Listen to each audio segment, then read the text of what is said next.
this is Zibo and welcome to today's In Z News. So on screen right now, you guys can see the update notice for July 14 for Guardian Tales KR server. So there's quite a bit for me to go through, right, for this patch note itself. So without further ado, let's just jump straight into the notice. And first of all, we have the new hero, Party Crasher Mad Panda. So we have the trio from story mode.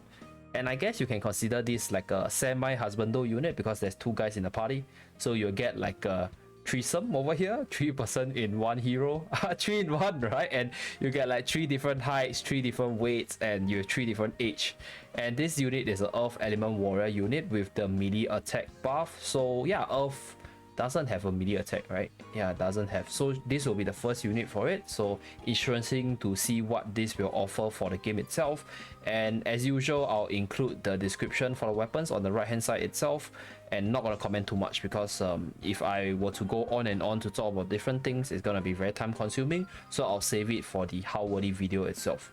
So yep, that's basically the stats as well as the description for the abilities.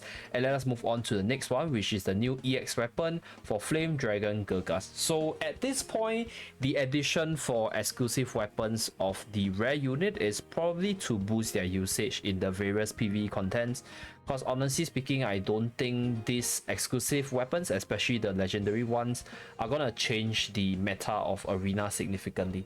So yeah, I guess it's a good addition for Gurgas, but I don't really even see Gurgas being used in the fire teams, because right now the prominent fire raid team is actually the melee side, so Gurgas is nowhere to be seen, and I'm not sure how this will actually help Gurgas. Hopefully we will see people trying to experiment with him or her, or the Flame Dragon itself, and we can see more usage for Gurgas. So next we have a new Curse Camel voice. So this is the 2nd year anniversary. There's a JP voice for some hero. Oh wow, Lifeguard Yuze and Sohi.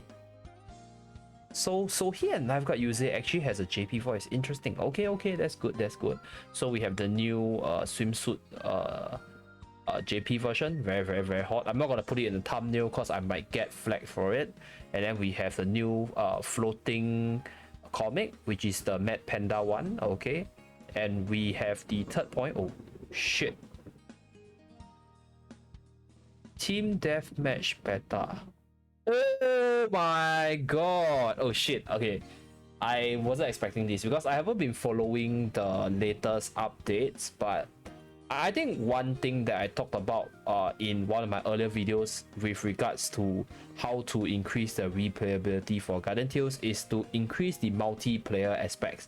So PvP is a game mode which there's quite a big base of players still playing it, and having the setting to be able to play with other people in a team setting to versus other players is very interesting. So yeah, very, like, I'm really looking forward to it. Maybe we can host a 2nd round of Z Battle Cup of this new beta thing. We will see how. And you can enter the team deathmatch in the multiplayer mode. Okay. What?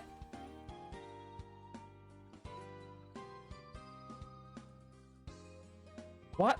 Oh, wait, there's a separate scoring system and a ticketing system for team deathmatch. So is it such that we are able to play both the arena and team deathmatch together? Wait, then how long would that take? And do I actually need a team to play a team deathmatch? Holy shit. Okay, in the beta phase, right, everybody will get the same rewards regardless of the rank, so there's no difference. But I think moving forward, after we are past the beta, this could be like an official game mode on its own, and then maybe like getting 3 players with the top 1 rank will give them like the max gems and stuff.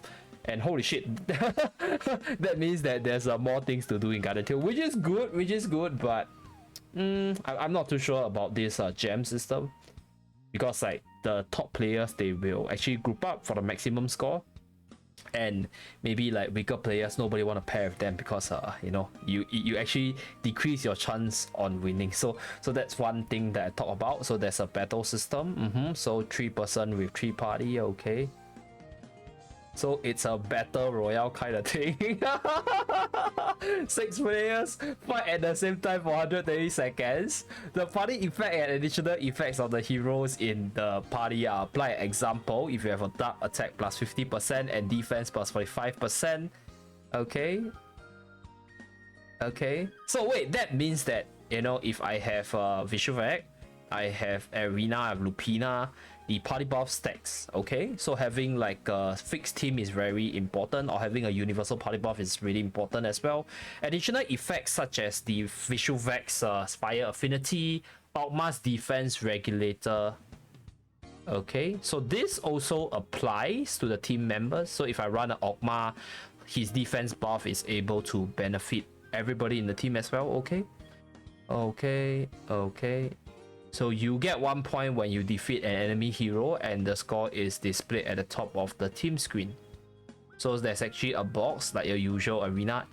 Is it me, or does this map seem like super duper big?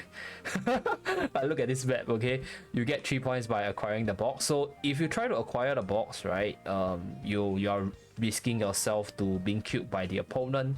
So there's definitely a risk for it. So I guess we are fighting for points. Like there's more points related contents, I guess, right? There's a bounty as well. So bounty is applied to the player who kills the opponent hero in a row without dying. So it's a bit like Dota. There's a streak to it. There's a kill streak.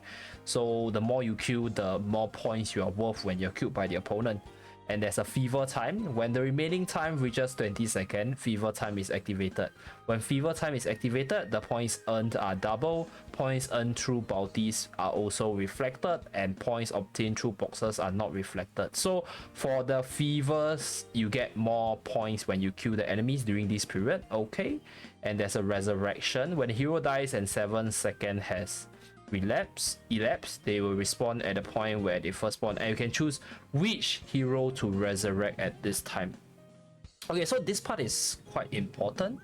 In a sense, you might not necessarily need 3 fully built up heroes to play this game mode, because you can choose the same heroes to resurrect time and time again. So if you're somebody who's new to the game, you can actually have one maxed out unit and have other people party with you, and then you can use the same unit over and over again to play in this game mode itself. Because having one unit with a maxed out weapon in terms of max semi breaking, as well as, you know, having the max levels, is sufficient to play the game mode. So I guess this is a saving grace for the newer players, if there's actually a reward system. So like if everybody's gonna get a reward, right, I think we cannot really neglect the newer players. We need to factor in everyone.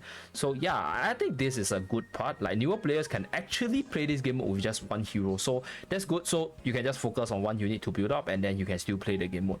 So, and the first team to reach the target score by defeating each other's hero or acquiring boxes win. Okay, so you receive 1 battle medals during the beta period, regardless of victory or defeat. So this game mode is pretty much still in the testing phase, right? So I guess they're trying to like release it and see the response and then make adjustments to it. But from what was mentioned in the game mode, I think this is a game mode which is gonna be kind of interesting to watch, because you have like 6 people running around trying to secure boxes and trying to kill each other for the bounties and stuff. Obviously all the stats do matter, but it will be very interesting to see how this game mode turns out. So yeah, this is definitely something that might ignite my passion for Arena, and yeah, I'll cover it more in depth once the patch releases tomorrow. So next, right, we have the new arcade game, Faster Than Lightning, the pizza delivery thing. So not gonna talk too much, you guys can enjoy it yourself once it come out. So that's that. And then we have a new farm improvement. So we have a portal that moves you immediately from the farm to the expedition. Yeah, this is definitely very, very helpful, because there's a button for you to go from the expedition to the farm, but there's no button for you to go from the farm to the expedition. And you have to actually exit to Heaven Hole and then go to expedition. So that's very cumbersome. So adding this portal is definitely a A+ choice. And there's a bunch of improvements for the farm system. So I'll leave the link to this page so that you guys can read it. But yeah, I'm not gonna cover it, because if not, my video will be very, very long. There's some expedition improvement. So artifact slot of the equipment is changed so that it is not visible until the expedition content is unlocked. Okay, so this part is for people who haven't unlocked their expedition yet. You won't be able to see it. You can see the information of the seed that has grown on the expedition move icon. Oh, I think it's a red color with number to let you know that your seeds have grown into the flowers. Changes have been made so that you can enter the expedition stage even when the amount of map fragments okay, is full. So yeah, I think this part I haven't really experienced it myself. I think there's this hidden map area, so if you are getting 20 of it in the past, you might not be able to continue to farm your expedition. So that's one changes that they made. The difficulty of expedition 1 and 2 test site has been slightly lower, and the reward point standard has been relaxed. Okay, this is definitely greatly appreciated, because I think 330,000 is so super hard. Like, I tried it on my Asia account and I tried it on my KR account and I cannot get 330,000. So lowering it is definitely good for players such as myself, because I want to see what I can do at the max point cap. And then we have okay, all this stuff. Okay, so there's a attack per second has been added. Okay, there's a co-op game mode, a new map, or this is a return map, right? So this monsters will spawn on the left hand side and then move forward. Okay, so new loot. I think this is a Earth, yeah, this is a Earth favored map. So get ready your Camel, your Muriel, your Baris for this game mode. Okay, so world difficulty improvement. wait. Every single time I see this, right, it's like I'm gonna nerf the world even further. Okay, no offense, okay, but personally I think the story for this game has been nerfed to the ground. So at this point, okay, for me, I've cleared the story for a very long time, right? Death, dragon fight, subsequent worlds with all the different like dungeons, all the passageways and stuff. I personally don't think it's super hard, but I guess to each their own. Some people find it really hard for World 11, some for World 12, and some people might even get stuck at World 13, which I don't know how, but then yeah, there are people who are stuck there as well. So yeah, this is definitely something for those of you guys who are struggling to play the story mode. And I think with so many more contents in the game, right, story should be easier for people so that they can get access to higher level caps and enjoy more out of the other contents, such as the friendly arena, the defensive co-op, as well as obviously the expedition game mode and the upcoming team deathmatch or team arena. So that's something to look out for. So I'm not gonna talk too much. Basically, oh wait, hold on, give me a second. So they have internally reset the difficulty part. Okay, so they have adjusted the difficulty level for World 10 to World 12. Okay, so this work was carried out carefully so as to not lose the original fun of adventure contents battle. So yeah, there is definitely gonna be some nerfs. Pretty sure they're not gonna make the worlds harder because people are already struggling, and if they make the world harder, more people are gonna quit because they can't progress. So yeah, I'm not gonna focus too much. Right, so this is a bunch of nerf: attack power, defense, reduce, blah blah blah blah blah blah. A bunch of nerfs for World 10, World 11, World 12. So this is for those of you guys who are still stuck on these stages itself, right? So not gonna talk too much. And next we have a new challenge mission for expedition, a new app icon for the Panda trio, and they released the super costume for Sleeping Hammock Nari. For those of you guys who missed it, like you probably quit during the period they gave it for free, you can actually now craft the super costume Nari within the goods workshop itself. So new collection, okay, other bug fixes and improvements. Okay, so new product, World Clear Pass. What's that? Oh, okay. So we have a new battle pass looking kind of thing. So okay, more ways for you. What? You can get future princess? Pandani kore.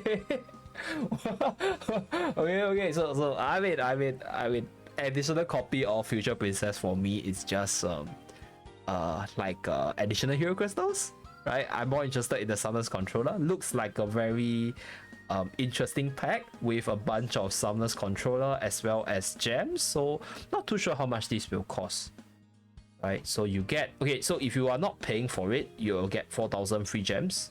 If you are paying for it, 37,000 won for part 1, you'll get 6,000 paid gems and 60 Summoners controller. And then you spend another 65,000 won, you get like 8,000 paid gems and 100 summons controller and epic exclusive weapon, which is Liberator. Okay, so I'll definitely take a look at it, right?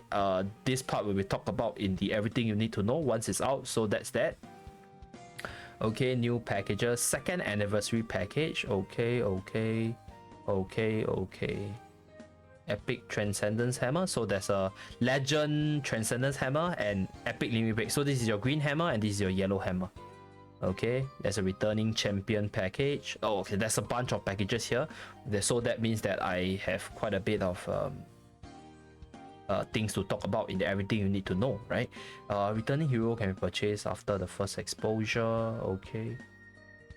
Wait, is this pack? I mean, can every account buy this pack?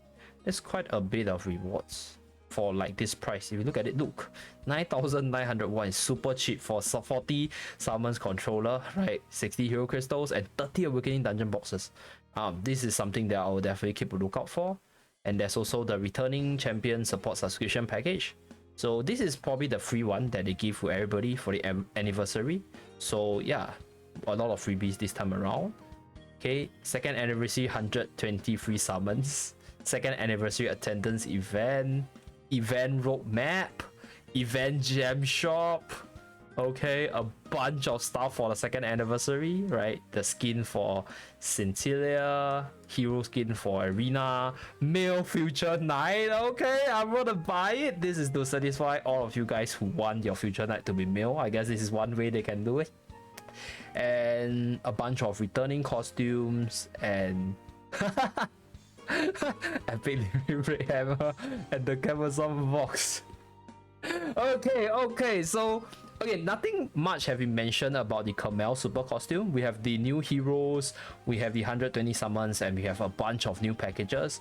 But yeah, do keep a lookout for my videos. I'll talk more about this patch itself if there's other stuff which I have not covered in this, and do stay tuned to the stream tomorrow to see more of this update. That's pretty much it for this video. Thank you very much for watching. Do remember to like and subscribe in order to see more videos from this channel. I will see you guys again in my next video. Bye guys.